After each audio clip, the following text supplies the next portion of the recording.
अस्सलामुअलैकुम। Welcome to cricket with Adil Ilyas. तो नाजरीन, कल से थर्ड टेस्ट मैच शुरू होने लगा है इंडिया वर्सेस न्यूजीलैंड।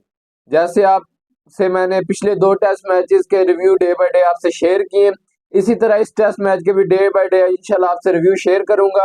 आपने ज़्यादा से ज़्यादा चैनल को सपोर्ट करना है, लाइक सब्सक्राइब और बेल आइकन का बटन लाजमी प्रेस करना है। और इसी के साथ साथ आईपीएल के जो टीम्स की रिटेंशन थी वो भी अनाउंस हो गई हैं।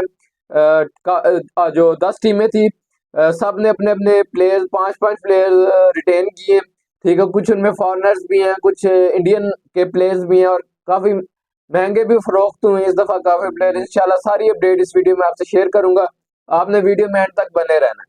तो सबसे पहले मैं आपसे न्यूज शेयर करूंगा कि जाहिर बात है कल से थर्ड टेस्ट मैच शुरू हो रहा है इंडिया वर्सेस न्यूजीलैंड, जो कि वानखेड़े स्टेडियम मुंबई में खेला जाएगा।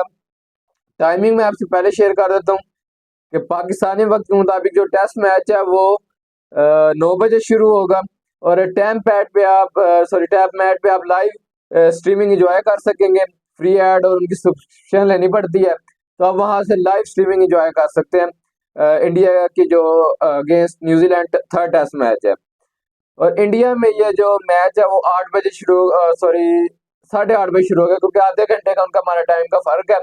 तो वहाँ इंडिया में मैच 8:30 बजे शुरू होगा और पाकिस्तान में 9 बजे शुरू होगा मैच, और तकरीबन 4 बजे डे का एंड हो जाएगा। तो इसी के साथ साथ अगर मैं बात करूं, आता हूं वापस अपने उस आईपीएल की तरफ भी आता हूं, लेकिन उससे पहले एक और बात आपसे शेयर करनी थी। इंडिया ऑलरेडी 2 मैचेस हार चुका है इस सीरीज में। इंडिया 2 मैचेस हार चुका है इस सीरीज में, और न्यूजीलैंड ये सीरीज जीत चुकी है। अगर इंडिया ने क्लीन स्वीप से बचना तो उन्हें थर्ड मैच जीतना पड़ेगा। और सबसे बड़ी बात कि वर्ल्ड टेस्ट चैंपियनशिप इस टाइम इंडिया है तो टॉप पे, लेकिन ऑस्ट्रेलिया के बराबर है। 62.83 पॉइंट इंडिया के और 62 point I think 25 something Australia के पॉइंट्स है। तो इंडिया के चांस कम है अब फाइनल खेलने के लिए। वो इस तरह, अगर इंडिया को फाइनल खेलना है तो बॉर्डर गावस्कर ट्रॉफी जो हो रही है दिसंबर जनवरी में, वो इंडिया को कम से कम मेरे ख्याल से 4-1 से वो जीतनी पड़ेगी। और जो ये लास्ट मैच है ना अगेंस्ट न्यूजीलैंड इंडिया का, वो भी इंडिया को जीतना पड़ेगा, तब जाके उनके फाइनल के चांस बनेंगे। अगर जो इंडिया ये मतलब कल का मैच जीत जाती है लेकिन बॉर्डर गावस्कर ट्रॉफी हार जाती है, तो इंडिया के चांस कम हो जाएंगे फाइनल खेलने के लिए। फिर नीचे से आई हुई टीम के चांस बढ़ जाएंगे। नीचे अब श्रीलंका उम्मीदवार में है, इंग्लैंड है, और उसके बाद साउथ अफ्रीका। ये 3 टीमें हैं जो फाइनल खेल सकती है इंडिया की जगह। इन तीनों में से कोई एक टीम स्वाइप कर जाएगी इंडिया के साथ। अगर ऑस्ट्रेलिया बॉर्डर गावस्कर ट्रॉफी हार जाता है 4-1 से, तो ऑस्ट्रेलिया के चांस भी कम हो सकते हैं, शायद नीचे से कोई ऊपर आ जाए। तो ये जो बॉर्डर गावस्कर ट्रॉफी है वो दोनों के लिए टफ होने वाली है। उससे पहले इंडिया को ये मैच भी मेरे ख्याल से जीतना बहुत लाजमी है, जो कल वानखेड़े स्टेडियम मुंबई में खेला जाएगा। इंडिया ने काफी कुछ गलतियां की हैं पिछले दो टेस्ट मैचेस से, उनको बेटर करना पड़ेगा। होम कंडीशंस का एडवांटेज लेना पड़ेगा, जिस तरह इंडिया पिछले 12 सालों से अपने होम एडवांटेज का फायदा ले रही है। इसी तरह इंडिया को कम से कम इसमें स्ट्रगल करनी पड़ेगी। इसी के साथ अब मैं आता हूँ आईपीएल की तरफ। आईपीएल में देखें, रिटेंशन साहब अपने अपने ऐलान कर दिया है। एक सबसे पहले हैरानगी वाली खबर सबसे पहले आपसे मैं शेयर करता हूँ कि जब सुरेश अय्यर थे वो दिल्ली कैपिटल्स में खेल रहे थे, वहां पे 2019 में मतलब जब वो खेले तो क्वालिफाई 2 तक गई दिल्ली कैपिटल।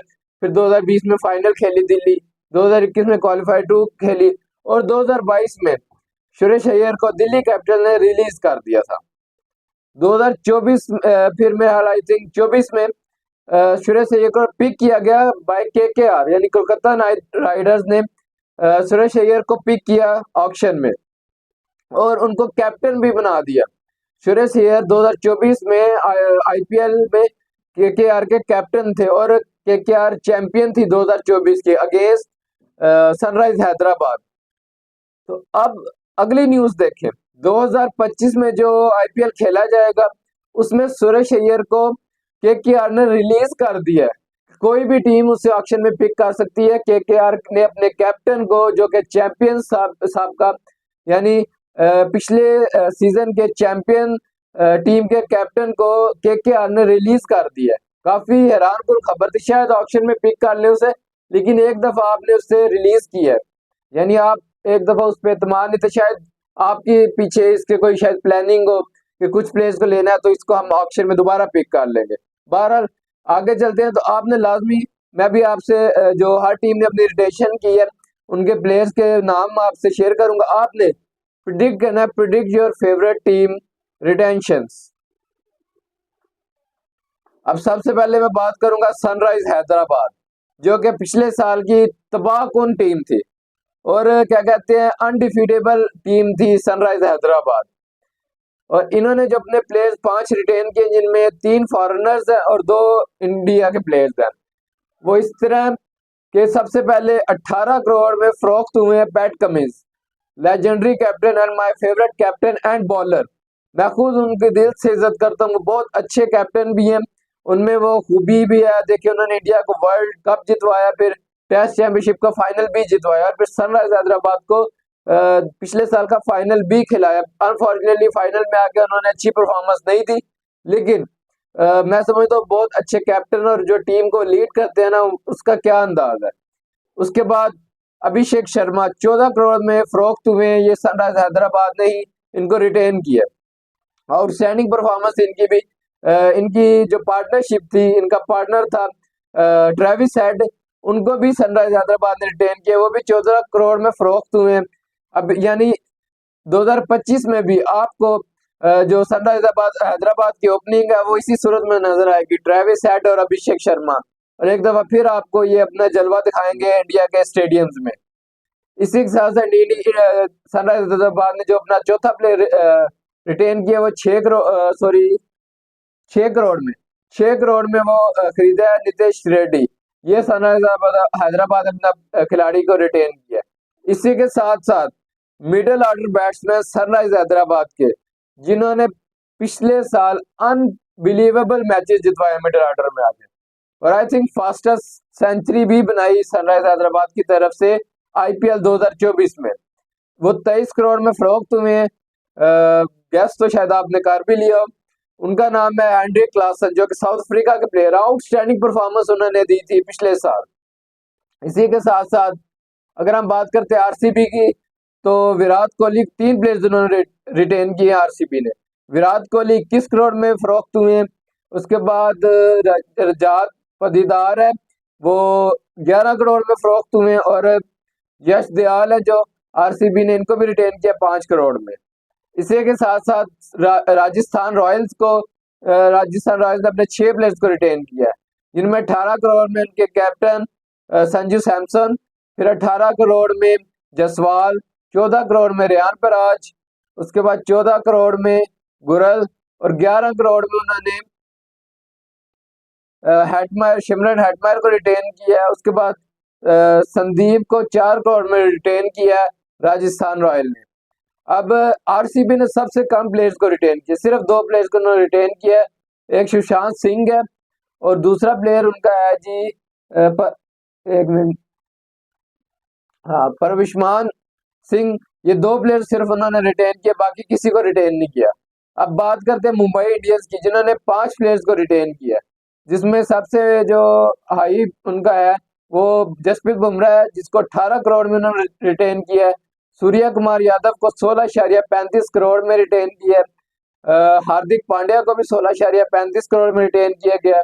उसके बाद रोहित शर्मा को इस दफा लग रहा था शायद रोहित को वो रिलीज कर दे, लेकिन उन्होंने रिटेन किया 16.30 करोड़ में।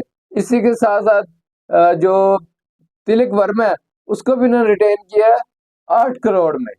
इसी के साथ साथ अब बात करते हैं लखनऊ की, तो उन्होंने 5 प्लेयर्स को रिटेन किया, जिसमें निकलस पुरान है 21 करोड़ में रिटेन किया उन्हें। फिर उसके बाद रवि बिश्नोई को 11 करोड़ में रिटेन किया।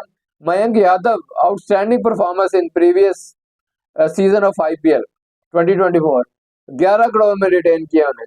उसके बाद जो मोहसिन खान है उनको भी रिटेन किया 4 करोड़ में, और उनके एक और प्लेयर हैं अयाश बदूनी, जो कि आपको शायद आगे टूर्स में भी खेलते हुए नजर आए इंडिया की सीनियर टीम में, तो इनको भी 4 करोड़ में लखनऊ ने रिटेन किया। अब बात करते हैं केकेआर की। केकेआर ने 6 प्लेयर्स को रिटेन किया है, जिस तरह मैंने आपको बताया, इन्होंने अपने कैप्टन को रिलीज कर दिया था। मैं रिंकू सिंह को 13 करोड़ में रिटेन किया, चक्रवर्ती को 12 करोड़ में रिटेन किया, उसके बाद सुनील नारायण को 12 करोड़ में रिटेन किया, उसके बाद अगर बात करूं एंड्रे रसल को भी उन्होंने 12 करोड़ में रिटेन किया, उसके बाद हर्षित राणा को 4 करोड़ में रिटेन किया, और रमनदीप सिंह ये भी आपको इंडिया की सीनियर टीम में खेलते हुए करीब नजर आएंगे। इनको 4 करोड़ में केकेआर ने रिटेन किया। इसी के बाद आ जाते हैं गुजरात टाइटंस की तरफ, जिन्होंने अपने 5 प्लेयर्स को रिटेन किया है। राशिद खान 18 करोड़ में रिटेन किया, उनके फिर उन्होंने अपने कैप्टन शुभमन गिल को 16.50 करोड़ में रिटेन किया। फिर उसके बाद सुदर्शन को 8.5 करोड़ में रिटेन किया। उसके बाद राहुल तिवातिया को 4 करोड़ में रिटेन किया, और इसी के साथ साथ शाहरुख खान, ये भी एक उनके प्लेयर हैं, उनको भी इन्होंने 4 करोड़ में रिटेन किया। अब बात करते हैं दिल्ली कैपिटल्स की। अक्षर पटेल, इन्होंने 4 प्लेयर रिटेन किए अपने। अक्षर पटेल को 16.50 करोड़ में रिटेन किया, कुलदीप यादव को 13.25 करोड़ में रिटेन किया। उसके बाद जो क्रिस्टन स्टब्स हैं, साउथ अफ्रीकन प्लेयर, उनको 10 करोड़ में उन्होंने रिटेन किया, और अभिषेक पोरल, इनको 4 करोड़ में उन्होंने रिटेन किया। अब बात कर देते हैं चेन्नई सुपर किंग की। इन्होंने 5 प्लेयर्स को रिटेन किया। सबसे पहले अपने कैप्टन को रिटेन किया, ऋतुराज गायकवाड़ को 18 करोड़ में रिटेन किया गया। फिर उसके बाद जो मथीश तीक्ष्णा पथेराना, जो कि उनके बॉलर है, श्रीलंका के बॉलर हैं, उनको 13 करोड़ में रिटेन किया गया। शिवम दुबे को 12 करोड़ में रिटेन किया गया। रविंद्र जडेजा को 18 करोड़ में रिटेन किया, और एक मजे की बात, MS धोनी को भी रिटेन किया गया 4 करोड़ में। हालांकि लग रहा था शायद वो अगर मेरी आपने देखा हो कि मैंने ये पहले भी कह चुका हूं कि धोनी के ये थे कि शायद वो आपको 2025 में बिल्कुल ना खेलते हुए नजर आए, लेकिन उन्हें रिटेन किया गया, शायद उन्हें चांस भी दिया जाए, और सिर्फ 4 करोड़ में रिटेन किया। मेरे ख्याल से लग रहा है शायद उन्हें एज अ क्या कहते हैं अपने एक लीडर के तौर पर सिलेक्ट किया गया कि कम से कम वो टीम में मौजूद हो, ताकि वो एक दफा फिर अच्छी कैप्टनसी ऋतुराज गायकवाड़ के साथ शेयर कर सके। तो ये थी IPL के ऑक्शन जो 2025 की, जिसमें रिटेंशन आपसे शेयर कर दी है। मजीद जो मेन इनकी ऑक्शन होगी, जिनमें प्लेयर सेलेक्ट किए जाएंगे, अपनी अपनी टीम्स अपने सेलेक्ट करेंगे IPL 2025 के लिए, इंशाल्लाह उस पर भी एक स्पेशल वीडियो आपसे शेयर करेंगे। चैनल को लाइक, सब्सक्राइब और बेल आइकन प्रेस करना बिल्कुल नहीं भूलना, ताकि हर नए आने वाली वीडियो आप तक बआसानी पहुंच सके। ज्यादा से ज्यादा चैनल को सपोर्ट करना है। आप लोग जब सब्सक्राइब करके बेल आइकन का बटन नहीं प्रेस करते तो मुझे दुख होता है कि मैं आपके लिए इतनी मेहनत कर रहा हूँ, आप चैनल को लाइक भी नहीं करते, सब्सक्राइब भी नहीं करते, और कमेंट भी नहीं करते, और शेयर भी नहीं करते। तो लाजमी इस चीज पे गौर करिएगा। मिलते हैं इंशाल्लाह आपसे नेक्स्ट वीडियो में। तो अपने को दीजिए इजाजत। अल्लाह हाफिज।